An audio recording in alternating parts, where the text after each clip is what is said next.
Good morning to you all and welcome back for another Job Train HoW talent session. I'm really pleased you can all join me and Josh this morning. And this is the 8th of our sessions. We originally planned out 12 we did this during COVID, but I'm really pleased to announce that due to all the really great feedback from you all, we're going to plan more sessions. So looking forward to sharing with you some additional sessions coming up in the next couple of months. Any feedback from you all is really, really welcome. And of course, if you've got any ideas, any concerns, any particular challenges you want us to cover in future sessions, do get in touch with me. Now, on to today's session. We're talking all about recruitment marketing. Sometimes recruitment marketing is seen as a little bit of a dark art and a little bit of a head scratch moment. So how do we best reach our target audience? How do we engage them? How do we share our workplace stories? How do we share our employer brand or convey it? And how do we share our jobs as well? And how can we do it in the most efficient way? And right now, when budgets are really tight, how can we do that in the most efficient way in terms of spend and that kind of thing? The answer to that is employee advocacy and social recruitment. This morning, I'm joined by the expert in social recruiting and employee advocacy, Josh from Broadbean. Josh has got a huge amount of experience, and it's actually Broadbean's technology that powers our very own share and refer platform. So we'll come on to talk about referrals and things a little bit later. But for now, we'll get this show on the road. If you've got any questions at all, then stick them in the Ask the Questions bit. We'll answer them as we go along, or we'll do a little bit at the end. But I hope you enjoy the session. Really hope you get some value from it. And yeah, let's find Josh. Okay. There you are. I can invite you on now. Okay. Josh, are you there? Just waiting for him to accept. There we go. Good morning. How are you doing? Yeah, not too bad. Not too bad at all. Welcome. And it's actually sunny as well. I thought the rain was going to come down this morning. Yeah. All right so far. Threat of thunderstorms, but who cares? It's shining for now. I'm down south, so it's hitting us in overnight. It's hitting us in the thunderstorms, which is best time. That's what I want. So I can do it while I'm asleep. As long as it's clear in the morning. Exactly. Josh, do you want to give a really quick introduction? Yeah, of course. We'll get cracking. Yeah, so I've been I worked in recruitment, advertising in some way, shape or form. So originally started out at read.co.uk, which I'm sure a lot of the people on this morning would have heard of. Then made the jump across to Broadbean nearly 6 years ago now, which is quite scary. So since I've been at Broadbean, I've had a few different hats on. So started out in sales for their job distribution platform, which I'm still very involved in to this day. Spent some time looking into data and analytics, which was fun, and then really gravitated towards this kind of social referral, so social advocacy piece, almost as like just a pet project. It was something that I just was kind of interested in, and then as that's grown and evolved, it's just something that I've been more heavily involved in as time goes on. So that's kind of my overall experience with it. Cool. And it's become a little bit of a passion of yours. I remember probably the first time I got an introduction to the whole idea around social recruiting and employee advocacy was from you in a presentation you did. Pretty much all I've learned about it has been from you. Do you want to explain a little bit about the whole idea around social recruitment, employee advocacy, and sort of what that means? And I think I did a sort of quick intro video on LinkedIn yesterday, and it's about harnessing your biggest marketing asset, and that's your people. Do you want to just explain what that is and what it means? So given what I said, actually, and you're right on the presentation front, after doing a couple of years of presenting on data and analytics, it was really exciting to kind of get my teeth into something like social referral. So the idea behind it, and what's good is you can always use some really kind of real world examples to illustrate some of this, but I think I normally separate them into kind of two camps. So first camp being just when we look at referrals as a whole, I think any data that you see, so whether that's something LinkedIn industry reports or whatever it might be, even just most of the clients that I've spoke to over last 7 or 8 years, referrals always like the gold standard in terms of hiring of what businesses want. It tends to mean these people stay in the business as longer, tends to mean they're the right cultural fit, good cost per hire. But what we find is when you look at most companies, referrals kind of like the oldest trick in the book, and it's been around since jobs were around. So nothing's really ever changed. It's always been, oh, I know this person, I think they'll be a good fit. Probably the only change or the major change in the last 10 years is just nowadays we try and get them into an ATS rather than accept a paper-based CV that someone kind of hands in and puts on your desk, right? So that's the first thing. Was maybe it's interesting that so many of companies are seeing that as their best source of hire, yet so few companies are doing it what they would consider to be really well. So how can we improve that? Then on the other side and the social advocacy side, that just ties really neatly into referral. So there's loads of different ways that you can kind of talk about it, but I kind of, one of the phrases that seems to have stuck that I've been doing recently is, which is good because we're on Crowdcast, so it's a nice analogy, but using like crowdsourcing your employer brand is how I look at it. So rather than relying on someone in your marketing team or in your recruitment team to try and capture what your whole organization is like, which is really kind of an impossible task in some ways, how can we actually get the employees to just talk themselves about what the job is like, what the company is like? They are the people, the kind of boots on the ground that really live and feel your organization, and therefore they are the best people to go out and do that. But as a result of that, there's been numerous ways, and the reason crowdsourcing is a good way or a good analogy is by taking that out to whether you're a 100 employee organization or a 10,000 employee organization, getting all those different viewpoints on normally means that you're coming out with original content that's real, that's authentic. So tying in that culture and then just making it accessible when people like your culture as a business for them then to apply is kind of the overall goal of social advocacy when you're framing it through a recruitment lens. Yeah, and I guess the critical thing here is when we're trying to get our message out, it doesn't matter if it's recruitment or you're just simply trying to build a brand. It's how can we reach as wide an audience as possible and a diverse audience as well. And the critical element of that is actually using people's own social networks. So on the basis that, and I know there's differing stats on here, but if you look at your own presence on Facebook, on Twitter, on LinkedIn, and that kind of thing. Again, most people probably average out about 400 connections. So if you use your analogy of even just a 100-person organization, if each and every single one of those people were sharing workplace stories or your employer brand or talking about your organization, that reach is massive in terms of amplifying it, isn't it? 100%. And I think different platforms work slightly differently, particularly when you talk about diversity and reach, right? I think what's nice nowadays is for most people, all your eggs aren't in one basket. So as an example, if you were to look predominantly at like my Facebook friends list, I'm just using myself as an example, that's probably going to be more localized. It's going to be people I went to school with, went to university with, worked with, that kind of stuff. Then you go on to something like Twitter, completely different. You're using that for most people to interact with celebrities and shout their opinions and so on and so forth. You get a little bit of a different audience. Then you take something like LinkedIn, which is a completely unique network probably to those two, which tends to be more professional, people that you speak to in these kind of environments, people who I guess are more like-minded professionally.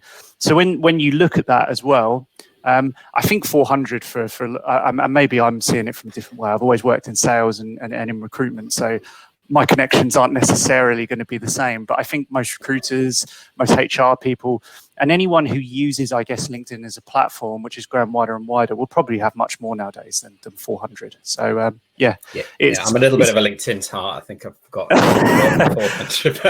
Well, but it underscores the point here that in terms of you encourage your employees to share information about your organization, its culture, its quick videos, or even specifically jobs. If you can get them engaged, then you can reach a massive audience very quickly. And if you look at the sort of traditional model of referrals that you looked at, we talked about before, if you simply ask somebody, who do you know in your network that might be good for our organization, the likelihood is they're probably going to pick people that are a little bit like them. And then that has a massive impact on potential diversity. And also you're expecting people to remember everybody in their network as well. 100%. And I think even just the way removing yourself from it. So using social media to amplify something can be helpful, because there's even, from speaking to different companies, there's loads of different ways that this kind of comes out. But as an example, sometimes there's pressure on me as a person if I do that one-on-one referral. If I truly vouch for someone and bring them into a job, I feel like I really want them to do well. But also, if they don't do well, which happens, maybe that's a reflection of me and my opinion. So sometimes actually removing yourself from that doesn't give you so much accountability on how that person goes. And often that's more a perceived thing than how businesses actually see it in reality. But it's definitely sometimes a barrier. So there's that. But then again, there's another thing where, if I take the examples of the old school referrer, it's always someone that I've worked with, someone that I really know. And that is quite a small pool. I wouldn't say I know 400 people well enough to recommend them and say how well they're going to do in a job. Yeah. But if you say to me instead, look, Josh, just share this link. And if someone goes along to that link and they apply, we're still going to treat it like you were the person responsible, because it's your network, it's your hard work that's done that. It's an easier way for me as an employee just to share something. And if I get something from it, excellent. If not, I haven't necessarily lost anything in terms of time or anything like that. Yeah. In terms of sharing information, stuff, posts, whatever it might be, obviously you've got to get your colleagues to buy into whatever they're going to share, because they're going to be either sharing it amongst their professional network community or even their personal network community. So what kind of information works best in terms of, first of all, being something that people would want to share, and secondly, that their network are most likely to engage with, what they're going to buy into? Yeah, this is really the million-dollar question in terms of how you can work it. And I think you'll know from conversations I've had with you in the past and things like that, like the sharing is the easy bit, like, or finding a way to encourage people to share just as a principle. That's the easy bit. The strategy that goes around it, you can really go in 100 different, 1,000 different directions. I think that there's, just from what we've seen, I kind of break it down into two different areas where I call it like prescribed content, and then content that the employees subscribe to, or subscribe to content. And I think when you look at prescribed content, I think there will be some value in that. So companies are always going to have certain bits of culture that they might want to share, news stories, bit about the business that's more of your kind of corporate messaging. And some employees will feel really safe in that. They know that they can go and share it. They know it's the right thing to do. It's been checked by marketing. Like, there's no real worries about that. So I think for that content, exactly. So that's like the starting point, and that's an easy place to go to. From most companies, and I actually think if people think about it, they'll be able to recall some of these brands. The companies that do well are the ones that actually also, the other element is trust, and they trust the employees to be able to deliver that message. And that's something that has to come from the organization. So you have to be able to feel safe to share what your working day is like. Otherwise, if you're always worried about, I guess, the reprimands, or whether you're not doing the right thing, or so on and so forth, then it's gonna stifle that kind of creative element that we're talking about. But also, when you really think about it, then you're not giving an accurate picture of what the organization is like to work for if you can't share what your working day is like. Yeah, to a degree, it's synthetic, isn't it? Exactly. So what we found with that, so the best things with that is to try and encourage your employees, but try and do it in a way that gives them the control over what they're doing. So that might not just be, look, everyone go out and share content. That's probably too broad a way of doing it. But there's ways that you can gently shape the conversation. So it might just be, as an example, even you could just do this very simply with hashtags. But it might be hashtag why work at job train. And that's what you're encouraging the employees to do, is just, can you share a piece on Facebook or a piece on Twitter or a piece on LinkedIn about why you like to work at job train? Or it could be one of your account managers talking to your clients about why they like working with you. It could be all kinds of different ways of doing it, but that way you're kind of framing the conversation, but giving the employees the creativity to do it. So I think those are some of the things and techniques that I think at the very start help to create that. And then the further along the line you get with it, then it's a snowball effect, and then the employees start feeling more comfortable encouraging. They've kind of tested the waters a little bit and they understand what's good and what's not, and kind of go from there. But and this is one of the things that companies always get very wary of.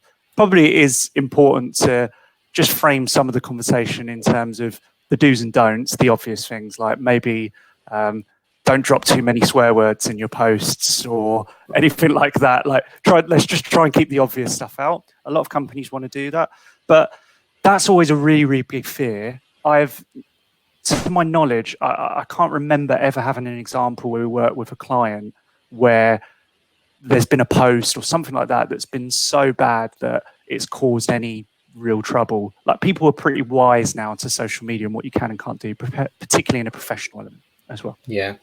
It's I guess it's a good point. It's kind of about giving your colleagues the confidence to share, and providing some kind of a framework. And in your experience, obviously, sometimes marketing can have basically quite a tight leash on the content and what gets shared out and that kind of thing, and trying to protect the brand.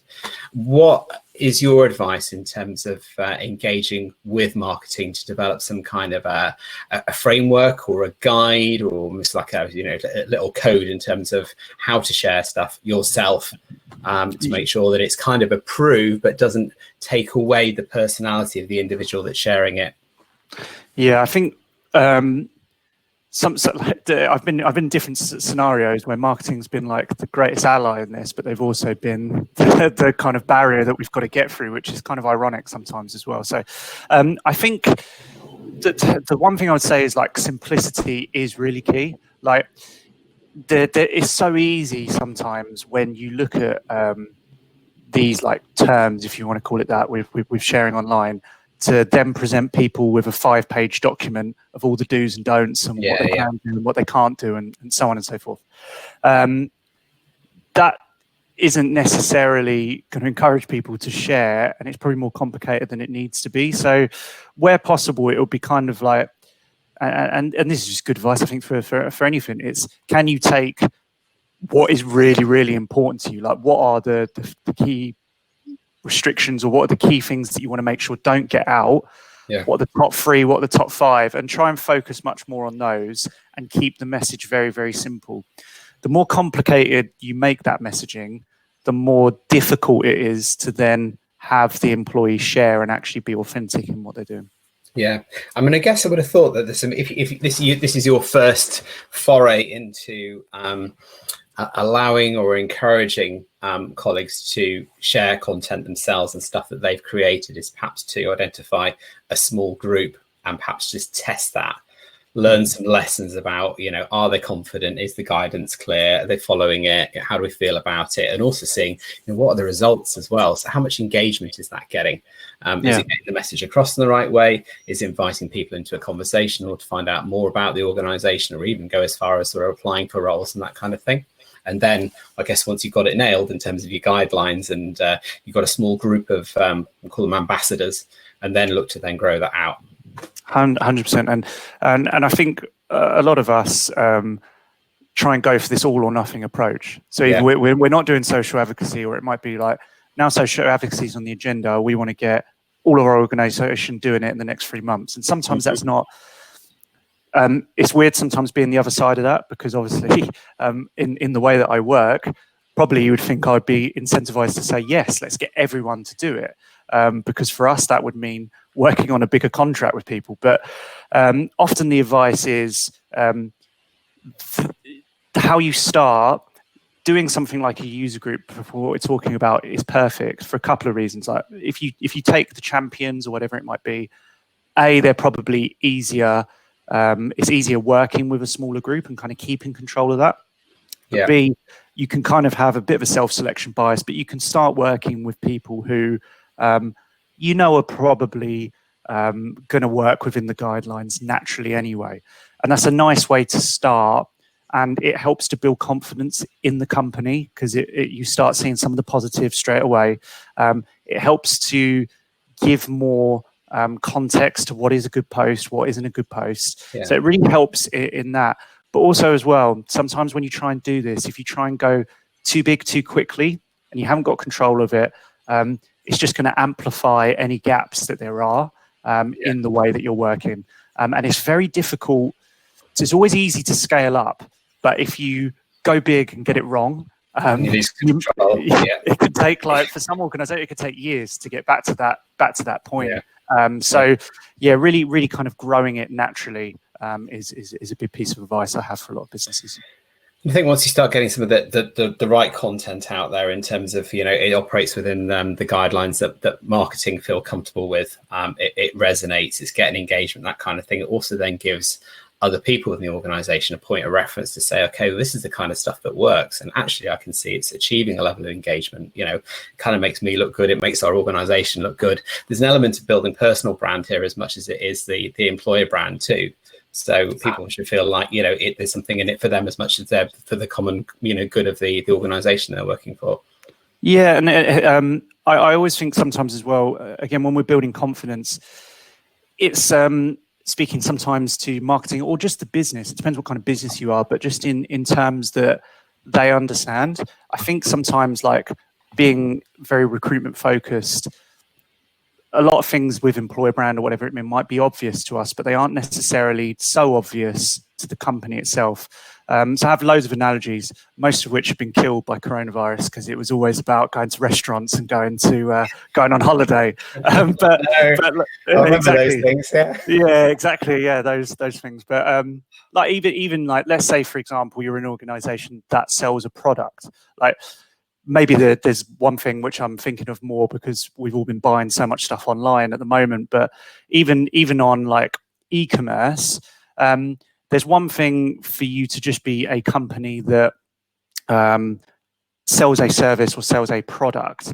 But nowadays, if it's on Amazon, like, how many people go out and buy something on Amazon that's got a 1-star review or a 2-star review, or the similar with like a Trustpilot, whatever it might be?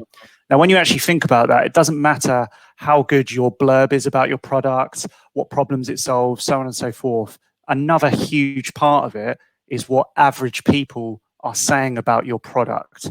And if you try and then frame that in the same way and talk about a brand, it's exactly the same thing. It's the company can say, we are a great culture, we like to work hard, play hard, all the kind of cliches under the sun.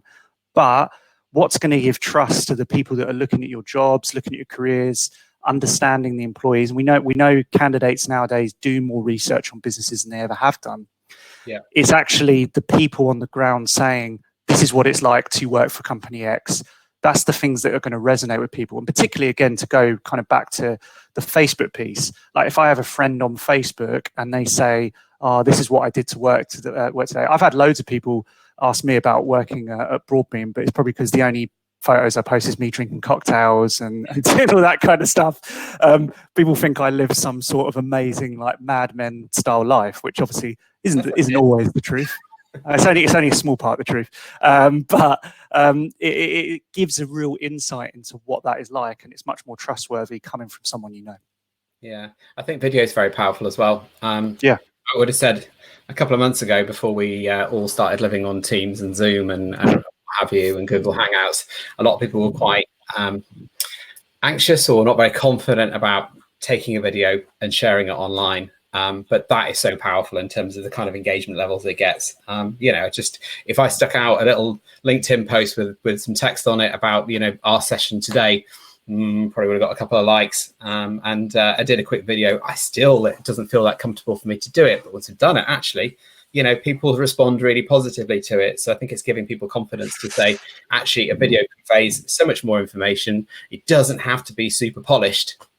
Just do it, get it out there, try it, refine it, and improve it. And I think part of the positives that will come out of this is everything has become so much more authentic. I think, weirdly, like when we're not seeing each other. As an example, I've just seen over my shoulder the base of a Christmas tree thing that I need to go put in the loft. Yeah, I've just seen it. I'm trying to cut it. But it's a good example, right? Like, had we been doing this 3 months ago, I probably would have made sure I was in the office. I had like a Broadbean logo behind me. I was probably wearing a shirt.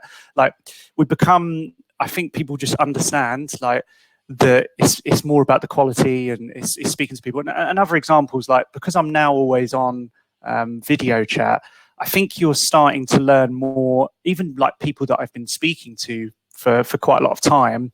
I'm starting to learn more about them and what they're actually like. Like, I was on a call the other day. So I was on a call the other day with like a partner I've been working with for years. I got towards the end of the call and I was like, you just got to hold on for a second there. And I had to go into the other room. But it was because he was sitting in like a room we had, and he had a guitar behind him. And I play guitar as well. And while I was on the call, I realized we both had the same guitar. So I was kind of bringing it in. Now, before that, I must have spoke to that person for 2 years. And during that period, not once has it come up in conversation that both of us play guitar. And so it's just some of these things, like when you're getting into people's homes and again, relating that back into social advocacy, how many stories, if you think on your LinkedIn page, if you learned more about people, whether it's, I don't know, like juggling, working from home with schooling children is like the big one. And there's been so much of a push at the moment. And something like a company culture, now so more than ever, is very difficult to keep up when you're not all in the office. And one way perhaps you can do that is by encouraging your people to share more about what their home working solution is like. That might just be it, like what you're trying to do in the beginning stage. Yeah. And again, if people are confident that they're being supported in that might be just a huge part for your employer brand, to see how you're treating your employees during this epidemic. So there's so many ways you can go with it. So I'm conscious of time. Yeah, this has been really helpful. Let's talk about referrals. So get on my soapbox a little bit here. The traditional model of referrals, and if you like, reward for referrals, is sometimes something along the lines of, I refer Josh you to job train. You then go through an interview process, you're subsequently hired, and then there might be some kind of a finder's fee or reward or something like that I may then only realize after you successfully passed your probation period. That to me seems pretty unfair. First of all, the gold or the prize, if you like, seems like a very long way away. I've also got little or no control at all over how you're going to perform during the interview process, whether you're going to gel with the manager you're going to be working with, and whether you're going to be onboarded successfully, mesh in with the business really well, and even stay and perform up to that point of your probationary period ending. So let's talk about a new way, or an alternative way of rewarding people for basically engaging with social advocacy. Yeah, of course. Yeah, so I think you're obviously preaching to the choir on this one, but I think I think what it was one of those things that when I first heard about, and one of the reasons actually that I gravitated more towards this kind of referrals and reforming referrals, is it was like a penny dropped when I started thinking about exactly what you just said. But it was almost like I had to see what other options there were out there for that to make any sense. So it seems strange how we work in some of those different ways. So one of the things that we have had the most success with in talking to businesses about is turning that rewards process into a multi levels or micro awards all the way through the process. And it all just depends on the scale and what's important to you as an organization. So in terms of what we're talking about, whether that value is as high as a hire is an organization's, that's a question to the organization. But there is absolute value in your employees sharing something, whether that's sharing your jobs or sharing your content. And the question is, where does that fit on the scale? So we work with businesses and we do it on a point scale, and it might be just sharing a piece of content. Maybe that gets you 100 points, but maybe getting you a hire, that gets you 2,000 points. And then there's every stage in between. Applications, interviews, offers, or all that kind of stuff. They can all have attributed points or rewards and that kind of thing. And points mean prizes, don't they? So in terms of what those prizes might look like, they can be a whole range of different kinds of rewards, because different people buy into different things, right? And they don't have to cost a lot either, do they? No, and I think that's a big thing that people worry about. I used to originally talk about the Nando's loyalty card was the example that I used to do, which is one of my clients, and they used to love it every time we mentioned them. But the example was, right, when you really think about when that came in, that changed the way a lot of people interacted with restaurants. The stats on it were staggering. Like people, 1 in 16 adults at one point had a Nando's card in their wallet, and we all, unless you're vegan, we all like the peri-peri chicken or whatever it may be. But it's weird what that did to us, where I would be willing to keep going to that restaurant just to get half chicken or a quarter chicken or whatever it might be. That's just a perfect example where the reward doesn't have to be huge. And we see it everywhere now, like Cafe Nero cards, whatever it might be. And again, we're used to interacting that way as consumers. So it seems obvious that we could bring something similar into there. But we've had businesses do anything from Starbucks vouchers, Amazon vouchers. It could be as simple as like, we have one organization that did you just win a parking space for a month, which doesn't necessarily cost them anything other than one person not having their parking space. Duvet days. Duvet days. One of my favorites, to be fair, is even just donations to charity. So taking those points, and if you're affiliated to a charity as an organization, being able to take those same points to donate to a charity of your cause, that's excellent for not only doing something good, but also providing that kind of sense of community. Although we had one company we worked with, we kind of used that charity concept, more like internal charity, but they put like a common goal up, which was they wanted a new coffee machine. So all the employees, when they were sharing points and so on and so forth, they were donating their points towards an overall fund, which was getting a new coffee machine for the whole office. So it's kind of whatever motivates people. The point is giving the employees choice, because your sales team is going to be motivated completely differently to your IT team or your tech team, or whatever. For sure, and you might actually want to attribute or award more points for certain types of roles as well. So if you're recruiting for, a full stack developer, really, really difficult to find, then you might want to, apply a little bit more reward to it. Now, we're introducing ideas on this session about how you can reach a wider audience and a more diverse audience, the best way to engage those people, the best way to bring or encourage those people to learn more about your own brand as an employer, and obviously ultimately apply for jobs. Around this idea of, if you like, rewarding people for far more than just hires, whether it's sharing content or applications and interviews and that kind of thing, people might be sort of scratching their heads a little bit and thinking, well, how do I start with this? And I think what I say is the first thing is that it can be done in terms of simply using tracking code or analytics and that kind of thing in order to capture and understand who shared what information, and also, where people got to in the process. And that can be done, if you like, within an ATS platform and that kind of thing. But obviously, within JobTrain, we've got our share and refer platform, which does all of this in terms of a place where people can share content, where they can engage, and also where you can create these rewards-based systems, whether it be points, rewards, track it, leaderboards, all that kind of thing as well. So, that is available. So you can do it yourself on a limited, if you've got a very limited budget, or if it's something you really want to put some power behind and have, like a fit for purpose platform for it, then we use your Broadbean Power Platform for our share and refer platform as well. And for me, I think it's a really effective way of doing it. It creates a sense of excitement, participation, and also ultimately reward as well, because if you're asking people to engage with your brand and share it and that kind of thing, there should be some reward at the end of it. 100%. And for most companies, the things that we're talking about, that's the thing, right? It's creating ideas for something that they weren't already doing, which sometimes is difficult to do, to kind of start something like that from scratch. So whenever we're having conversations like we are today with organizations, that's normally the part that they get the most value from, and that's technically the bit that's free in a way. The actual technology is simple, it's easy to use. That doesn't take too much explaining. It's the strategy around it, where we get down into these rabbit holes. But it's always really interesting. You always kind of normally find one different way of looking at referrals or looking at social advocacy from every client that you speak to. So it's been good. Cool. Josh, this has been great. Hopefully there's been lots of useful information for everybody here today and lots of takeaways as well. If anyone wants to get in touch with you, Josh, directly, what's the best way? So yeah, just go through onto my LinkedIn page. So I'm just / Josh Willows, or I'm joshw@broadbean.com. So either way works perfectly for me. Great. If anybody's got any questions at all coming out of this, then do get in touch with us. We'd love your questions. We'd love your feedback as well. Next week's session is sort of on a similar theme, really.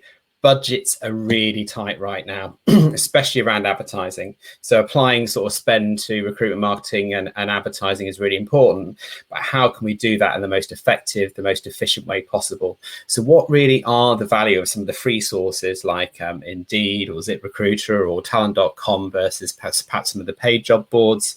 Where should you be allocating your spend? How can you perhaps take a slightly different approach to the contracts that you may have with job boards to get the most value out of it?